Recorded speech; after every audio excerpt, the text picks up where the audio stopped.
अच्छा अच्छा, ठीक है, कोई। ठीक है। चलो, आज के स्वाध्याय की हम शुरुआत करते हैं। सबसे पहले गुरु वंदना। आंखें बंद करके। गुरु ब्रह्मा, गुरुर्विष्णु, गुरुर्देवो महेश्वरा, गुरु साक्षात् परब्रह्म, तस्मै श्री गुरवे नमः। गायत्री मंत्र एक साथ। ओम भूर्भुवः स्वः, तत्सवितुर्वरेण्यं, भर्गो देवस्य धीमहि, धियो यो नः प्रचोदयात्। चलिए, हमने जो अपना स्वाध्याय का क्रम शुरू किया है, उसी को आगे बढ़ाते हुए, और हमारी पुस्तक अ, जो है अध्यात्म और विज्ञान का समन्वित स्वरूप, इसको आगे लेके चलते हैं। कल तक के हमने देखा है पुस्तक में कि किस तरह से जड़ और चेतन को गुरुदेव हमको समझाने की कोशिश कर रहे हैं अलग अलग उदाहरणों से। ब्रह्मा की सृष्टि से जो सृजन का जो उन्होंने भाव किया था, कि जिसमें वो एक से अनेक हो जाए, इस भाव को भी उन्होंने अपनी अनामिका दीदी ने कल बताने की कोशिश की थी। तो आगे हम बुक को पढ़ते हुए समझने की कोशिश करते हैं। चलिए, आज हम शुरुआत करते हैं सेकेंड पैरा से, 12th पेज नंबर से। पीले आकाश में असंख्य ग्रह गोलकों, बाष्पीभूत महामेघों के चक्रवातों की इकाइयां अधर में टंगी हुई है। गतिशीलता उनमें आकर्षण शक्ति बनाए हुए है। सबके बीच एक अत्यंत सुव्यवस्थित क्रिया प्रक्रिया काम कर रही है, और अणु से लेकर विभूत तक के पसरे वैभव का इस प्रकार संचालन किए हुए है कि उसे अकारण नहीं कह सकते। उसके पीछे निश्चित ही कोई सुनियोजित चेतना तालमेल बिठाए हुए है। इस पैरा में हमें समझ में ये आता है कि जो भी चीजें हमारे आजू बाजू, हमारी पृथ्वी पर उपलब्ध है, हमारे आजू बाजू है, वो सारी चीजें अत्यंत सुव्यवस्थित तरीके से चलती रहती है। अगर आपने कभी नोटिस किया होगा, तो जैसे सूरज का उगना, ढलना, सितारों का निकलना, चंद्रमा का निकलना, हमारे इतने सारे मौसम जो है हमारे यहाँ, गर्मी, सर्दी और बारिश, ये सब बिल्कुल अपने ऋतु चक्र को अच्छी तरह से फॉलो करते रहते, एक के बाद एक सारे बराबर एक दूसरे से लिंक रहते हैं, कनेक्टेड रहते हैं। और इनकी जो व्यवस्था है वो बिल्कुल अच्छी तरह से बनाई हुई है। ऐसा कभी नहीं होता कि समर सीजन है और पूरा सीजन चेंज होकर बारिश ही हो गई। हाँ, ये बात, इस बार की बात अलग है कि इस बार बारिश, विंटर्स भी मतलब सर्दियां भी आने को है और जाने का नाम नहीं ले रही है। तो ये छोटी सी जो अव्यवस्था है, ये सब हमारी शायद कुछ गलतियों की वजह से हुई है, जिसे हम पोल्यूशन कहते हैं, जिससे थोड़ा थोड़ा इम्बैलेंस होने की होता हुआ हम देख पाते हैं। लेकिन और अदरवाइज हमारी जो पृथ्वी की सुव्यवस्था है, वो पूरी एक तरह से संलग्न होकर चलती रहती है, सारी चीजें। तो आगे देखते हैं। वनस्पतियों, प्राणियों, सूक्ष्म जीवियों, जलचरों की जीवन लीला और गतिविधियों पर गंभीरता पूर्वक दृष्टिपात करने से प्रतीत होता है कि यह सब आकस्मिक रूप से नहीं चल रहा। हर घटक के पीछे कोई उच्च स्तरीय बुद्धिमत्ता काम कर रही है। अन्यथा बिखराव और टकराव का ऐसा माहौल दिख पड़ता, जिसके कारण उत्पन्न हुई। दीदी, पेज चेंज कर दीजिए।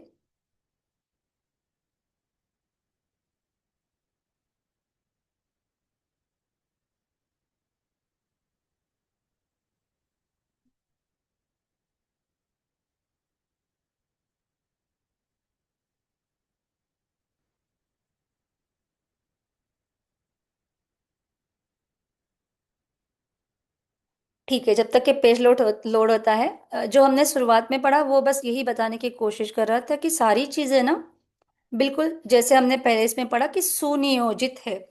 ठीक है। जितनी भी चीजें, जितने भी अणु रेणु है हमारे आजू बाजू में है, उस सब में सुव्यवस्था हमको दिखती है। अगर ये सुव्यवस्था ना हो तो अव्यवस्था और अराजकता उड़ते गुबार के अतिरिक्त और कुछ भी दिखना पड़ती। किसी पदार्थ का कोई स्वरूप ही न बन पाता और न वह कुछ क्षणार्ध तक स्थिर ही रह पाता। सचेतन ही अचेतन पर नियंत्रण कर सकता है। पदार्थ की छोटी इकाई के अंतर्गत जिस प्रकार जितने परिकर काम करते और अपनी धुरी कक्षा में भ्रमण करते देखे जाते हैं, उनसे स्पष्ट यह है कि यह नियमित अनुशासन भी किसी व्यापक सत्ता का ही इच्छापूर्वक अवस्था के अंतर्गत रखा गया खेल है। तो सुनियोजित सुव्यवस्था ये बहुत जरूरी है इन सारी चीजों को चलाने के लिए। इसका छोटा सा एग्जांपल जो हम रोज देखते हैं कि सिग्नल, ट्रैफिक सिग्नल जो होता है, तो अगर ट्रैफिक सिग्नल चल रहा है तो सारे लोग बराबर, जब ग्रीन सिग्नल आता है तो चल पड़ते हैं, और ऑरेंज और रेड में, ऑरेंज में रुक जाते हैं और रेड में तो पूरी तरह से स्थिर रहते हैं।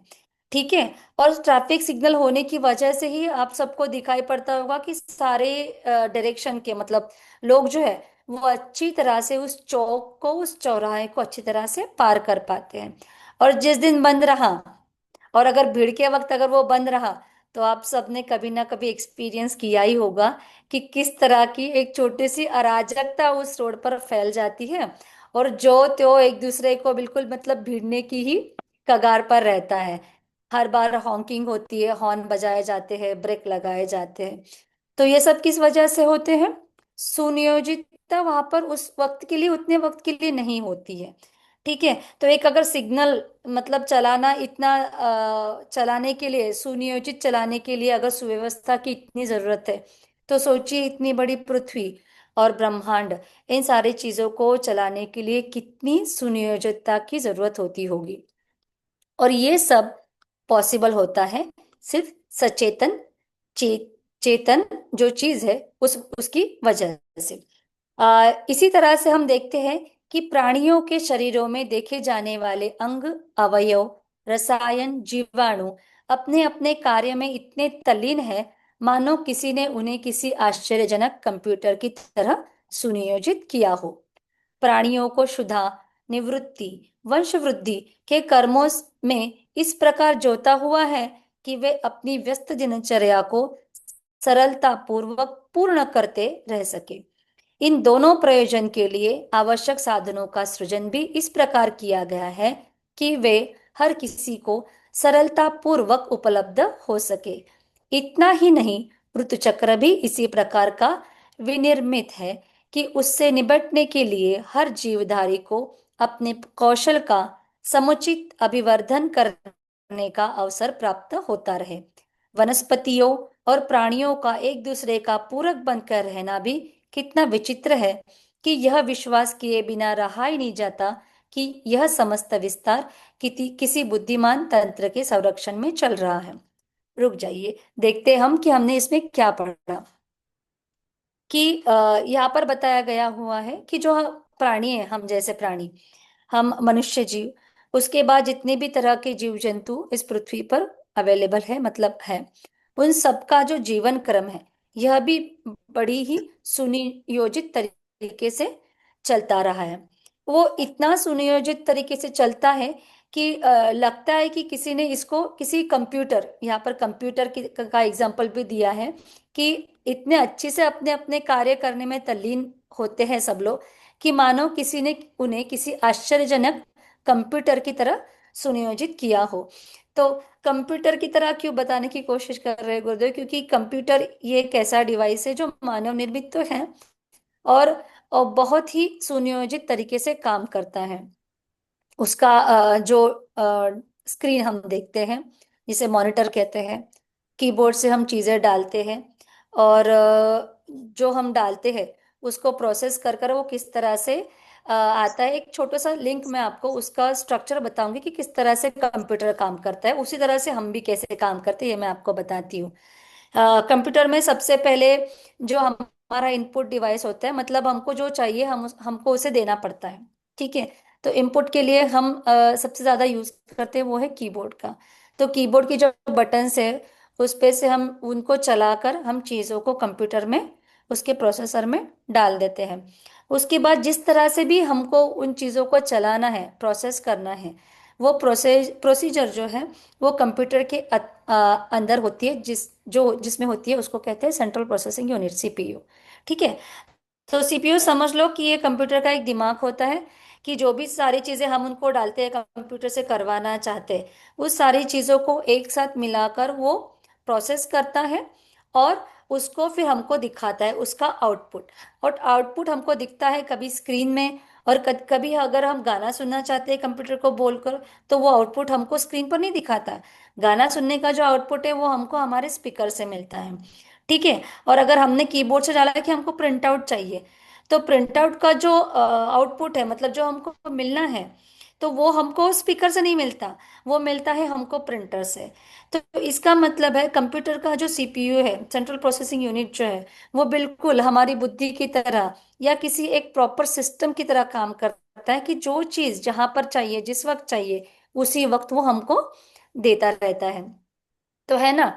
अगर ये चीज पूरी तरह से एक दूसरे पर डिपेंडेंट और सुनियोजित नहीं होती, तो ये सारी चीजें कैसे हो जाती, अव्यवस्थित हो जाती। तो कंप्यूटर भी इतनी अच्छी तरह से काम करता है, उसी तरह से हमारा जो बॉडी है वो भी उसी अच्छी तरह से काम करती है। ठीक है। जैसे हम सांस लेते हैं, तो सांस लेने के बाद बराबर वो लंग्स में जाएगी, लंग्स लंग्स के बाद वहां से ऑक्सीजन को बराबर लेकर वो हमारे ब्लड में जाएगा, ब्लड में जाकर वो बराबर हमारे हार्ट के पास जाएगा, हार्ट में जाकर वहां से पंप होकर वो हमारे पूरी बॉडी को मिलेगा, और उसके बाद ही हम उसका यूटिलाइजेशन, उसका उपयोग कर पाते हैं। तो इसका मतलब जो भी चीजें इस पृथ्वी पर चल रही है, हमारे आजू बाजू चल रही है, हमारे साथ चल रही है, ये सारी चीजें बहुत ही सुनियोजित तरीके से चल रही है। और आगे देखते हैं अभी, कि शास्त्रीय प्रतिपादनों से लेकर वैज्ञानिक अनुसंधानों तक को अपने अपने ढंग से एक ही निष्कर्ष पर पहुंचना पड़ा है, कि पदार्थ का उत्पादन और उसका क्रमबद्ध नियमन किसी सचेतन सत्ता का ही खेल है। इस प्रकार जड़ और चेतन दोनों का अत्यंत सुव्यवस्थित होना सहज सिद्ध है। साथ ही यह भी प्रकट है कि दोनों पक्ष एक दूसरे के साथ अविच्छिन्नीय रूप से जुड़े हुए हैं। जिसे सर्वथा जड़ समझा जाता है, वह भी मृत नहीं है। तो इसके बाद हम ये समझने की कोशिश हमें करनी चाहिए, कि अगर अब हम जड़ और चेतन, ये दो चीजें तो बोल रहे हैं, लेकिन ये क्या पूरी तरह से अलग है? तो हाँ, अलग तो है, लेकिन जब तक कि ये एक नहीं आते, एक होकर नहीं आती हमारे सामने, तब तक कि ये अच्छी तरह से काम नहीं कर पाती है। ठीक है। तब तक कि ये अच्छी तरह से हम उस चीज को प्रकट नहीं कर पाती है। और जो हम जिस बात को हम जड़ बोल रहे हैं, मतलब जिसमें चेतना नहीं है, लेकिन वह भी पूरी तरह मृत उसे समझा नहीं जाना चाहिए, यह गुरुदेव बताते हैं। आगे बताते हैं कि पाषाण शिलाएं और धातु खंड भी अपने अंतराल में किसी स्तर का जीवन धारण किए हुए हैं। और आगे बढ़ेंगे।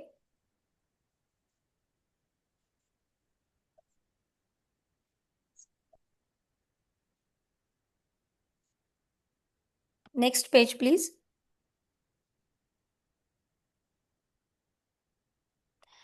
कि जो धातु शिलाएं और जो मेटल है, वो घटते बढ़ते बदलते रहते हैं। पूर्ण निर्जीव कहा जा सके ऐसा तो यहाँ कुछ भी नहीं है। अग्नि का ज्वलंत ज्वाल भाल भी नहीं, समुद्र के ज्वार भाटे तक नहीं। पदार्थ में सन्निहित गति या शक्ति एक सुनियोजित व्यवस्था क्रम के साथ इस प्रकार जुड़ी हुई है, कि वे राई रत्ती भर भी व्यतिरेक बरतने की स्थिति में नहीं है। प्राणियों की संख्या वृद्धि को नियंत्रित रखने से लेकर उनके निर्वाह साधन जुटाने तक की सुव्यवस्था इस प्रकार बनी हुई है, कि आश्चर्य होता है कि यह उपक्रम किस प्रकार बन गया।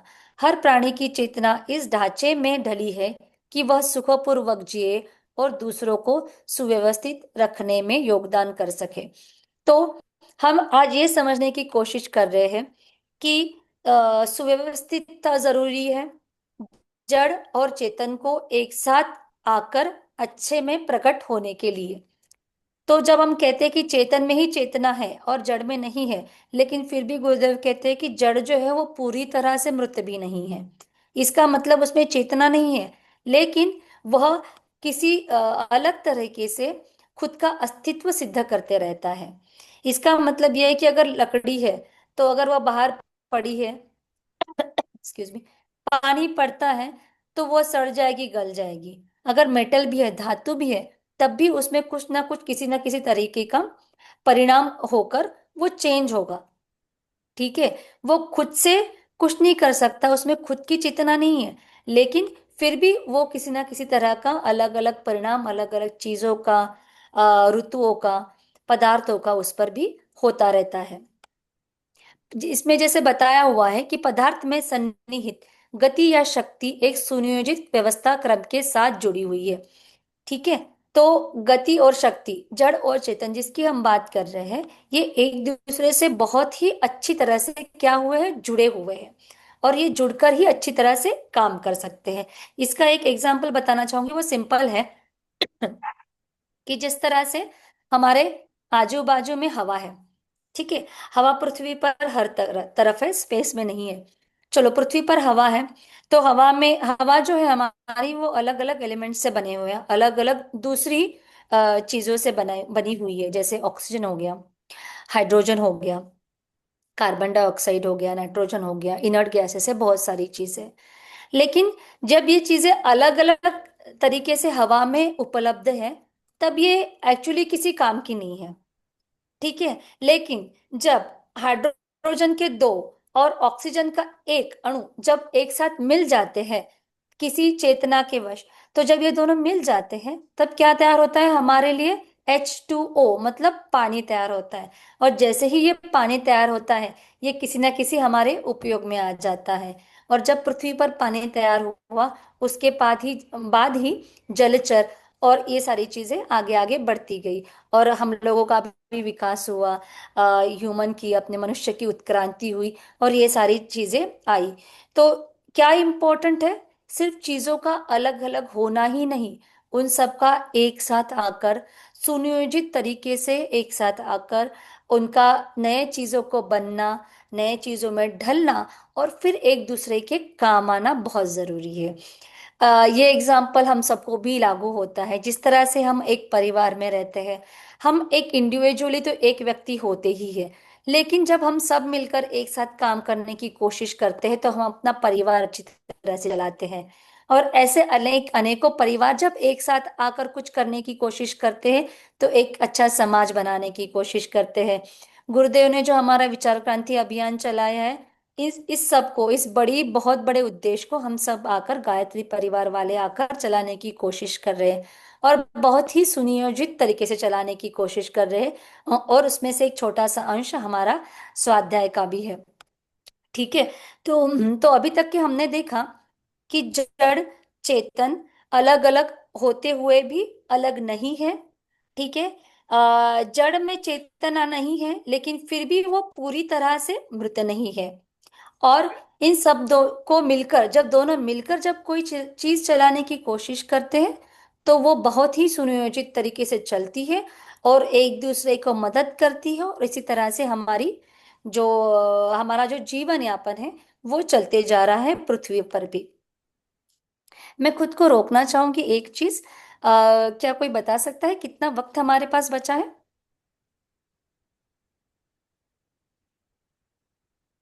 अनामिका या प्रतीक्षा, सानिका? दीदी लगभग 10-12 मिनट बचे हैं। 10-12 मिनट है क्या? क्योंकि मैंने जब, आई थिंक मैंने जल्दी ज्वाइन हाँ, की थी, तो आपने किस टाइम ज्वाइन किया था, 8:30 या 8:25 में? 8:27। तो फिर अराउंड 9:05 के अंदर तक टाइम, मतलब नाइन अच्छा, थ्री तो नाइन 9 मिनट्स है अपने पास, पाँच हाँ। मिनट के तो इसलिए लगभग मैं, हो सकते हाँ, तो हैं। ऐसा करते 2-3 मिनट में हम आगे वाला लेते हैं, उसके बाद हम डिस्कशन जो करना है वो कर लेंगे, ठीक है? ठीक है। चलो, तो अभी तक के तो आपको समझ में आया ना, मतलब किस तरह से सब चल रहा है। जड़, चेतन और सुव्यवस्था, और जब इन सबको मिलकर जो हमारी जीवन यापन चलता है, वो कितना जरूरी हो जाता है।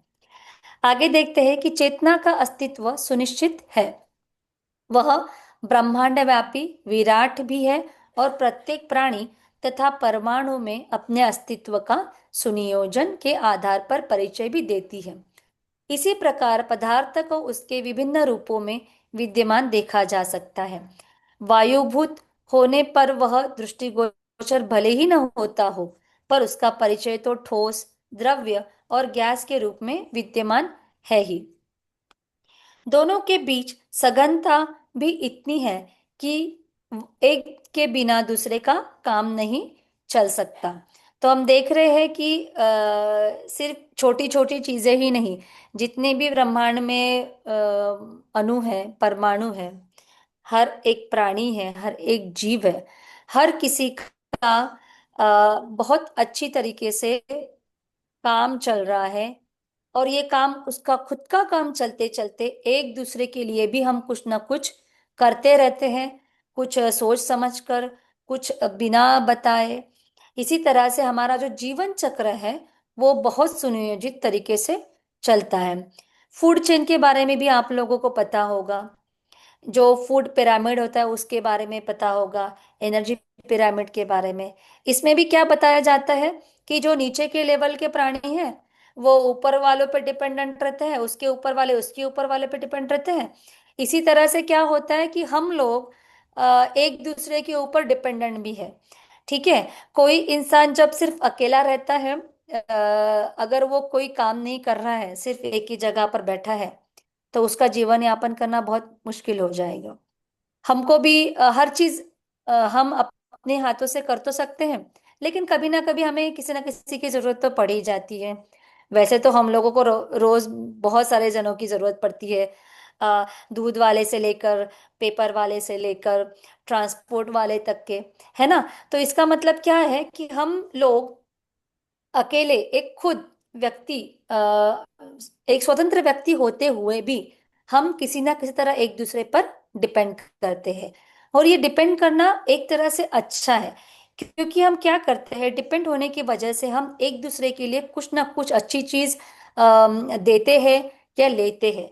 तो उस वजह से क्या होता है कि हम दोनों का जीवन यापन अच्छी तरह से चलता रहता है। अगर मैंने सिर्फ पैसे कमा लिए और किसी से शेयर ही नहीं किए, किसी को कुछ दिया ही नहीं, तो पड़े पड़े क्या होगा, मैं किसी तरह से किसी अपना जो है खुद का जो अनुदान है वो किसी तरह से मैं समाज के लिए नहीं दे रही हूँ। लेकिन अगर मैं पब्लिक ट्रांसपोर्ट यूज करती हूँ, मेरे 50 रुपए 100 रुपए अगर मैं उसको देती हूँ, तो जो भी मेरा ऑटो वाला चाहता है, वो ऑटो वाला उस 50 रुपए से क्या करेगा, अपनी 10-20 रुपए की सब्जी खरीदेगा, 10-20 रुपए किसी अलग काम में लगाएगा। तो इस तरह से क्या हो रहा है, मैं किसी और को डायरेक्टली इनडायरेक्टली जीने के लिए मदद कर रही हूँ। सिमिलरली बड़े, ये तो बहुत छोटे लेवल की बात होगी, बड़े लेवल पर होता है कि हमारे पेड़ है, हमारे लिए कार्बन डाइऑक्साइड ले लेते हैं और हम सबके लिए ऑक्सीजन दे देते हैं। ठीक है, हमको ऑक्सीजन मिल जाता है। सूरज की जो धूप है वो भाप बना देती है, बादल बन जाते हैं, हमको बारिश मिल जाती है। तो क्या हो रहा है, ये साइकिल जो है वो एक दूसरे से ना इंटर रिलेटेड है, एक दूसरे के ऊपर डिपेंडेंट है। और डिपेंडेंट होते हुए भी हम, हमारा व्यक्तित्व अलग अलग होकर भी एक दूसरे पर निर्भर करता है। और इस निर्भरता से हम अपना जीवन यापन सुनियोजित तरीके से चला सकते हैं। आगे देखते हैं कि ताप, शब्द और प्रकाश की जो तरंगे काम करती है, जड़ चेतन को एक सूत्र में बांधती है। उनका भी कहीं अता पता न चलेगा। क्षीर सागर में विष्णु के सो जाने पर महाप्रलय हो जाता है। क्षीर सागर और, ओके, क्षीर सागर और, एक मिनट, हाँ। क्षीर सागर और विष्णु जड़ चेतन के यही तो समन्वय अंत में रह जाते हैं। आरंभ में भी कमल पुष्प पर बैठे ब्रह्मा द्वारा सृष्टि सृजन का यही तात्पर्य है कि ब्रह्म और प्रकृति वैभव का मिलजुल कर बना आधार ही सृष्टि के सृजन का मूल कारण बना। यहाँ तक कि हम पढ़ना बंद करते हैं आज, और इसको मैं समझा देती हूँ कि कि किस तरह से बताया हुआ है कि अगर क्षीर सागर में विष्णु के सो जाने पर महाप्रलय हो जाता है, तो क्षीर सागर और विष्णु जड़ चेतन के यही दो समन्वय अंत में रह जाते हैं। तो मतलब अगर ये सृष्टि पूरी तरह से जब खत्म हो जाती होगी या होगी, तो उस तरह से क्या होगा, जड़ और चेतन, इसका मतलब है क्या हो जाएगा, अलग अलग हो जाएंगे, विलग हो जाएगी। ये दो ही चीजें बचेगी। लेकिन जैसे कि हमने पहले भी देखा, अनामिका दीदी ने भी कल भी बताया था कि जड़ और चेतन किस तरह से एक दूसरे पर डिपेंड करते हैं। और अभी भी हमने बहुत सारे एग्जाम्पल्स देखे जिसमें हमने देखा कि बहुत सारे लोग, हम भी एक दूसरे पर डिपेंडेंट है। और जब तक ये जड़ और चेतन, जब तक ये एक साथ आकर कोई नई चीज नहीं बनाते, तब तक कि वो चीज हमारे लिए या किसी और के लिए भी किसी काम की नहीं होती है। सिर्फ हवा होकर जरूरी नहीं है। हवा के दो एलिमेंट अगर अलग एक साथ आकर अगर पानी बनाते हैं, तो वो पानी हमें ज्यादा महत्वपूर्ण रहेगा, ना कि वो अलग अलग जिस तरह से रहकर हमें मदद कर सकते हैं उस तरह से। तो अगर जड़ और चेतन चेतन अलग हो गए, तो वो अलग अलग तरीके से ही रहेंगे। लेकिन इस तरह से जो हमारी सृष्टि चलनी चाहिए आगे, हाँ, वो नहीं होगा, सृष्टि की प्रोग्रेस नहीं होगी। सो ये बहुत ही इम्पोर्टेंट है, बहुत महत्वपूर्ण रहता है, मतलब चीज है कि जड़ और चेतन एक दूसरे के साथ आकर आगे की चीजें, मतलब आगे की चीजें चलती रहे। जब कोई एलिमेंट भी बनता है, जब कोई नई चीज बनती है हवा में या पृथ्वी पर, तो पता है वो किस तरह से बनती है। किसी एक चीज में ना कुछ कमी होती है, और किसी दूसरी चीज में ना कुछ ज्यादा होता है। तो पता है जब कोई इलेक्ट्रॉन में एक जो एटम होता है उसमें अगर कोई एक इलेक्ट्रॉन ज्यादा हो, तो पता है वो इलेक्ट्रॉन सिर्फ घूमता रहता है सबसे लास्ट वाले ऑर्बिट में। और अगर दूसरे एटम में अगर कोई एक प्रोटॉन ज्यादा हो, तो वो भी एटम ना स्टेबल नहीं होता। लेकिन जब ये इलेक्ट्रॉन और ये प्रोटॉन दोनों को बैलेंस कर लेते हैं, तो एक ठोस कोई नया एलिमेंट तैयार होता है। और ये एलिमेंट हम लोगों को, पृथ्वी के लिए, हमारे ब्रह्मांड के लिए बहुत काम का होता है। तो आज के स्वाध्याय में हमने ये सोचने की, समझने की कोशिश की है कि जड़ और चेतन अलग होकर भी, जब वो अलग होते तब इतने महत्वपूर्ण नहीं होते, लेकिन जब वो एक साथ आते हैं तो बहुत महत्वपूर्ण चीजों को जन्म देते हैं और सारी व्यवस्था सुनियोजित तरीके से चलाने में मदद करते हैं। जड़ जो है वो पूरी तरह मृत नहीं है, क्योंकि वो किसी किसी तरह अपनी अपनी अपनी जो अवेलेबिलिटी है या अपना जो अस्तित्व है, उसको अलग अलग तरीके से दिखाता रहता है। ठीक है। तो मुझे लगता है यहाँ तक के मैं आज का स्वाध्याय समाप्त करती हूँ। अगर कुछ आपके प्रश्न हैं या किसी चीज को समझना है, तो हम प्लीज डिस्कस कर लेते हैं 1-2 मिनट के लिए। हमारे पास अभी 2 मिनट और है।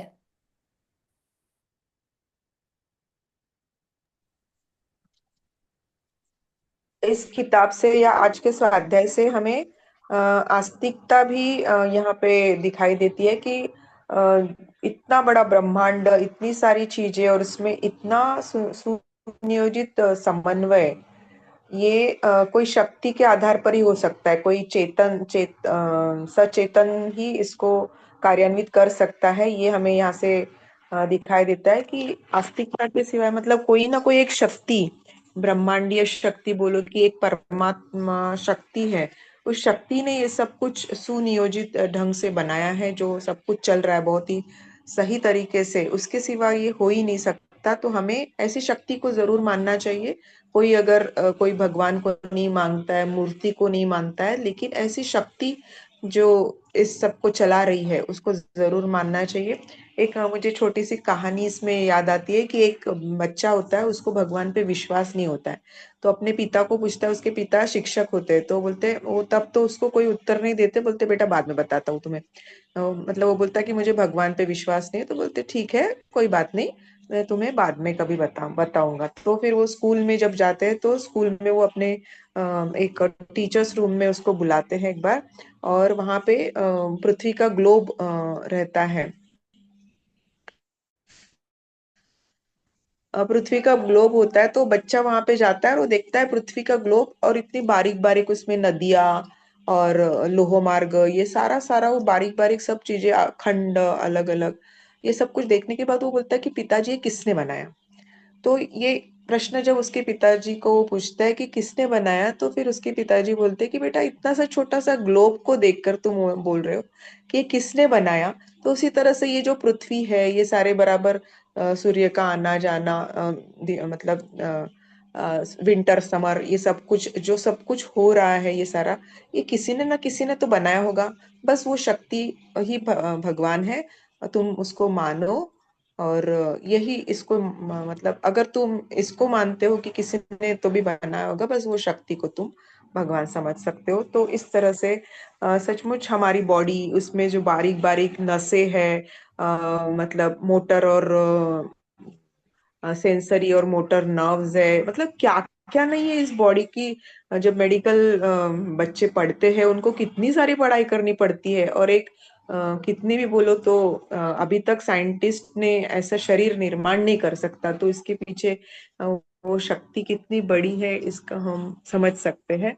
तो आज का दीपाली दीदी ने बहुत ही सुंदर रीति से ये स्वाध्याय समझाया है। मुझे लगता है जो भी स्वाध्याय करेगा, किताब थोड़ी कठिन है ना, तो घर पे थोड़ा एक बार इसको पढ़ के फिर बाद में अगर बताने की कोशिश करेंगे तो बहुत अच्छे से स्वाध्याय हो सकेगा। राइट बहुत बहुत दीदी। धन्यवाद दीदी।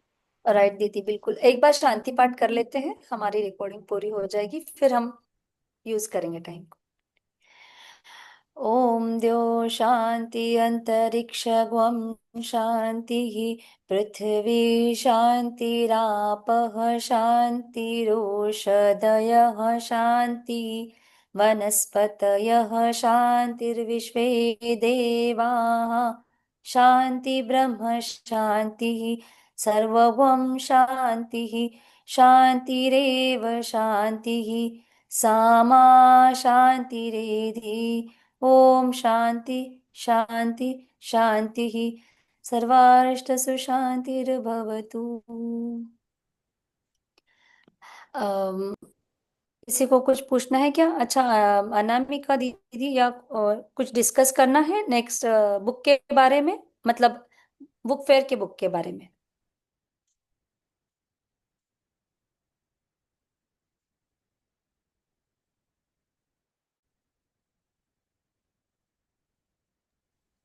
सभी युवाओं से रिक्वेस्ट है, आज जो जो जुड़े हैं, कृपया रोज जुड़ने की कोशिश करें, कैसे भी समय निकाले।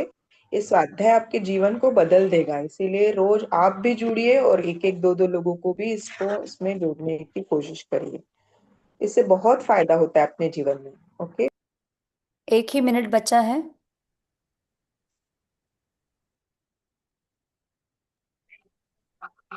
जय गुरुदेव, सभी को प्रणाम।